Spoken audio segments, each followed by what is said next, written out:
Shalom, good evening. This is TV7 Israel News broadcast to you from Jerusalem, and in today's top stories. Iran's Islamic Republic's supreme leader, Ayatollah Ali Khamenei, asserts that Prime Minister Benjamin Netanyahu should be issued a death warrant. Outgoing EU Foreign Policy Chief Josep Borrell pledges to grant the Lebanese armed forces some 200 million euros.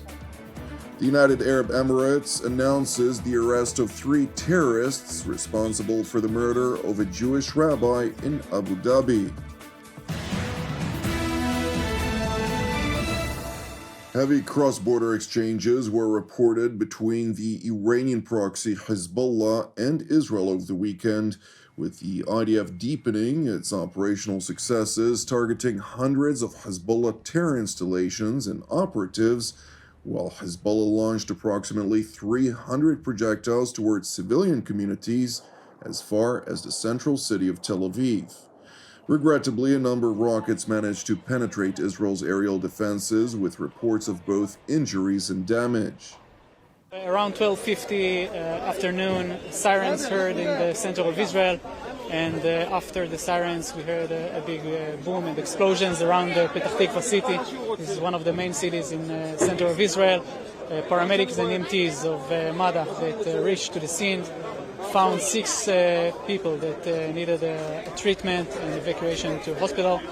One of them was with injuries and difficult breathing because of the fire, and another 5 with minor injuries. Following the repeated salvos that were launched by Hezbollah at Israel's civilian communities, IDF Home Front Command CEO Major General Rafi Milo visited one of the sites that was struck in the northern port city of Haifa, during the course of which he noted the importance of heeding the Home Front Command's instructions, which saves lives.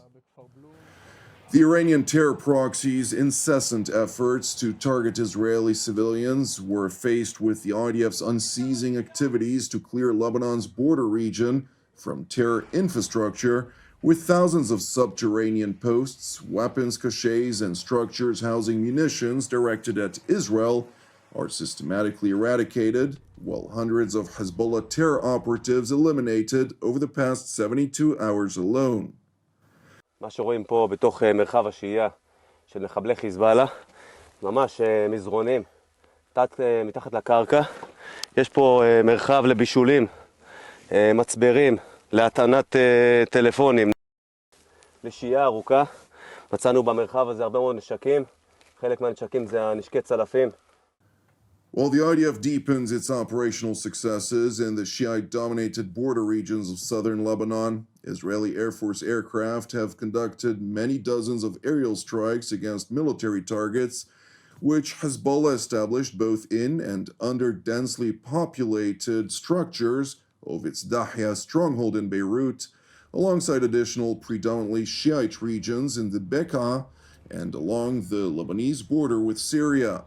Nevertheless, while clear-cut collaborated intelligence accommodated by legal backing is attached to every Israeli Air Force strike on Hezbollah infrastructure in Beirut, the Iranian proxy is frantically trying to push back on Israel's fact-based assertions, fearing that its own Shiite population may turn against it. نحن بنأكد للعدو الإسرائيلي الادعاءات الكاذبة اللي هو عم بيقول هناك استهداف إلى شخصية عسكرية أو شخصية جهادية في هذا المبنى هو ادعاء كاذب. هو كل ما في الأمر الساعة 4 صباحا الناس نيام، الأطفال النساء نيام، هو استهدف المدنيين للمزيد من القتل، وليس نرجع نؤكد ونجزم ليس هناك أي شخصية عسكرية أو جهادية أو مقاومة في هذا المبنى. U.S. broker negotiations to reach a ceasefire arrangement for Hezbollah's instigated war of aggression against Israel are at full steam ahead, with a number of gaps lingering. According to Israeli sources, however, who asked to remain anonymous, the Biden administration is eager to implement an outline applying extraordinary pressure upon Jerusalem to succumb to its demands or face possible repercussions within international fora. Meanwhile, the European Union's outgoing foreign policy chief, Josep Borrell, who has blatantly championed anti-Israel narratives within the European institution, visited Beirut, during the course of which he voiced a threat, albeit void of substance, to hold anyone who opposes reaching an immediate conclusion to the war versus the Iranian proxy Hezbollah accountable. The outgoing EU foreign policy chief also stressed that the European Union, despite a majority of the 27-member bloc failing to meet their budgetary commitments to NATO, is ready to spend an additional 200 million euros to the Lebanese armed forces that after European Commission President Ursula von der Leyen had already pledged 1 billion euros to the Lebanese state during her visit on May 2nd earlier this year. It is tragic that we could not get this war to an end. But this must happen. And let's use this tragedy that we have seen in Lebanon and Gaza in order to avoid more sufferance for the people in the region. We must pressure the Israeli government and maintain the pressure in Hezbollah to accept the US proposal for a ceasefire. This was agreed. This proposal is pending with the final agreement with the Israeli government. As the European Union, we are supporting the Lebanese people, the Lebanese army, and the Lebanese institutions. We are ready to devote 200 million euros to the Lebanese armed forces. And I have asked Prime Minister Mikati what and how we can support your army, not only financially, but also technically, and I will do the same thing to the Lebanese Air Force Commander Aoun. It is important to know that while UNIFIL continues to maintain a presence in southern Lebanon despite repeated Israeli requests for it to withdraw temporarily out of safety considerations, 5 Italian forces sustained minor degrees of injuries after Hezbollah mounted a rocket attack on a UNIFIL installation, drawing rebuke from Rome. Sì, dovrebbero essere 2 missili, da quello che si vede dovrebbero essere stati lanciati da Hezbollah. Ancora una volta è inaccettabile quello che sta accadendo e così come lo abbiamo detto a Israele di prestare la massima attenzione, di impedire che ci fossero proiettili anche d'artiglieria che colpissero la nostra base, così lo diciamo con altrettanta fermezza che i militari italiani non si possono toccare. Lo diciamo anche a Hezbollah, deve essere molto chiaro che questa organizzazione non può pensare di giocare con le armi, se non le sanno usare decidono di fare altro, ma se pensano di continuare a fare danni alle basi italiane hanno sbagliato. Quindi lo dico con grande determinazione, con grande fermezza, i militari italiani non si toccano, ma pare che nessuno di questi abbia ferite gravi, si tratta soltanto di scorazione, soltanto un luogotenente pare che abbia delle ferite leggere, non sembrano assolutamente ferite gravi, però direi che nessuno di loro corre un pericolo, ripeto, non sono neanche feriti gravi. Turning to Tehran,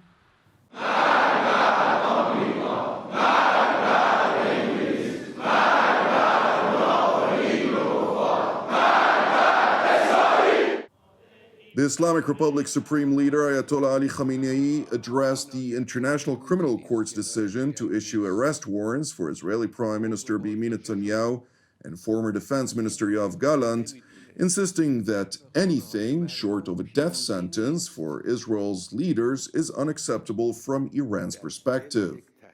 کاری که اینا کردن پیروزی نیست، جنایت جنگی است. حکم بازداشتشو صادر کردن، کافی نیست. حکم اعدام نتانیاهو. While the Islamic Republic Supreme Leader continued by spouting his hate-filled sermon of deception, it was unveiled that a Jewish rabbi residing in the Emirati city of Abu Dhabi was kidnapped and murdered, a heinous act of terror which Prime Minister Benjamin Netanyahu addressed at the start of his weekly cabinet meeting. בפתח דבריי אני רוצה להביע זעזוע עמוק בשמי, בשם כל חברי הממשלה, בשם אזרחי ישראל ובשם כל עם ישראל. מחטיפתו ורציחתו של צבי קוגן, זיכרונו לברכה, השם ייקום דמו. הרצח הזה בוצע באיחוד האמירויות, רצח של אזרח ישראלי ושליח חב"ד, זהו פיגוע טרור אנטישמי נפשע. אני שולח גם בשמכם תנחומים מעומק הלב למשפחת קוגן.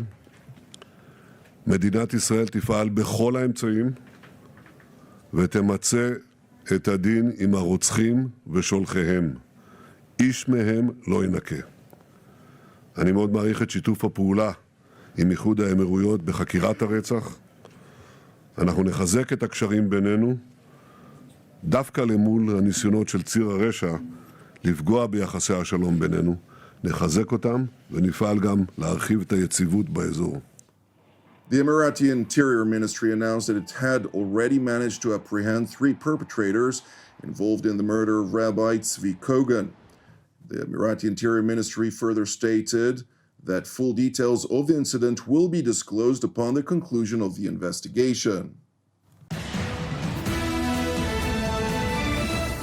Thank you for watching TV7 Israel News.